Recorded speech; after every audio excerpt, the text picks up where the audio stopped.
Meu nome é Marco Aurélio, eu sou engenheiro no BNDES, lotado na área de saneamento e transporte. Então eu acho que eu posso trazer algumas notícias, alguns comentários sobre pelo menos dois desses projetos que foram escolhidos para o grupo tratar. Primeiro, antes de começar, eu queria dar um contexto para esses três projetos, o Monotrilho de São Paulo, a Ferrovia Norte-Sul e a Refinaria Abreu Lima. Eles todos compõem um conjunto de muitas obras, muitas outras obras, Angra 3 e muitas outras, que se encontram paralisadas ou com retomada difícil. E isso tem sido um dos fatores explicadores do desemprego no Brasil ter se acelerado tão rapidamente. Essas obras, elas hoje poderiam nos ajudar a retomar aí o emprego no país. Então há uma grande preocupação com elas, né? Eu vou tentar começar para vocês dando esse contexto de que as obras pararam não porque elas eram ruins, elas são todas obras muito boas. Elas são obras necessárias para o país. O país precisa ter investimento em logística, né, tanto urbana quanto de carga, precisa também continuamente ter soluções de energia. E esses projetos eram bons projetos, foram analisados por gente competente que percebeu a importância deles para todo o país, para o desenvolvimento, para o futuro do país, né? Então eu vou começar aqui, por exemplo, com a linha do metrô de São Paulo. Ela foi feita durante vários governos, o projeto já vem de muito tempo. E ele é um projeto que procura ligar com o VLT. VLT é um sistema que se situa entre o corredor de ônibus e o metropolitano, o metrô, e ele permite, lá no caso de São Paulo, a interligação entre o metrô e corredores de ônibus. Então ele é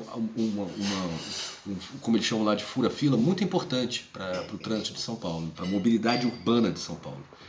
E aí essa obra foi paralisada e ela recentemente foi retomada com a assinatura de um contrato de concessão para o setor privado, que ficou de entregar as obras até o final do ano, mais 4 estações. Cabe dizer que essa obra é uma obra que foi contratada inicialmente por uma das grandes empreiteiras brasileiras que foram, vamos dizer assim, estiveram envolvidas na circunstância da ruptura política que nós vivemos em 2014 e que levou, portanto, a não uma insuficiência técnica, nem financeira, nem nada disso, mas elas não tiveram condições jurídicas de prosseguir com as obras. E aí os financiamentos também se tornaram complicados e a obra teve que atrasar. Mas, felizmente, eles estão retomando e vão entregar direitinho. A segunda obra que eu queria comentar é a obra da Ferrovia Norte-Sul, essa sim muito mais importante, já não é um alcance local de São Paulo, mas envolve todo o Brasil.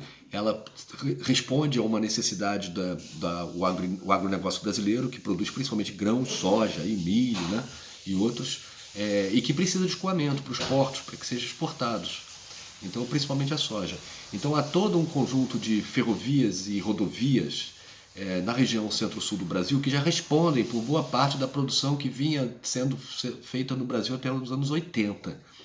No entanto, desde os anos 80 até hoje, já são quase 40 anos, a agricultura brasileira avançou pelo centro-oeste e hoje se encontra até o Piauí.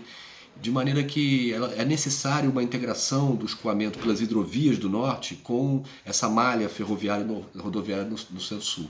Então é isso que se propõe aí a Ferrovia Norte-Sul. Importantíssimo, um projeto gigantesco e que também está concessionado e deve ficar pronto aí até 2021. Essas são as expectativas aí do concessionário. Todas essas soluções foram feitas a partir do setor privado, né?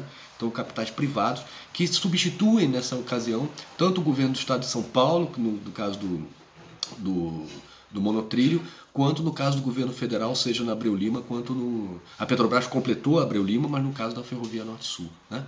Então a gente tem um contexto aí onde a refinaria, ela apesar de não ser logística, ela é energia, essas coisas se complementam como infraestrutura. E a Abreu Lima é importantíssimo, porque o projeto original era ela fazer o refino do diesel com baixo nível de enxofre, portanto poluente, para atender a nossa frota de caminhões, né? Boa parte da carga hoje no Brasil se dá através de caminhões, então principalmente de soja. Então a gente hoje tem uma perspectiva de que a Abreu Lima, ela infelizmente provavelmente não vai cumprir esse papel. Nós estamos importando uma barbaridade de diesel. Infelizmente as nossas ferrovias elas ficam prontas bem depois das rodovias e, portanto, durante esse período a gente vai continuar dependente aí do suprimento de combustíveis do estrangeiro, a despeito desse mar de oceano de petróleo que nós dispomos aqui. A gente vai ter que importar combustível. Então, do ponto de vista da engenharia, foi um grande prejuízo a paralisação dessas obras e agora o seu reequacionamento também parece uma boa notícia.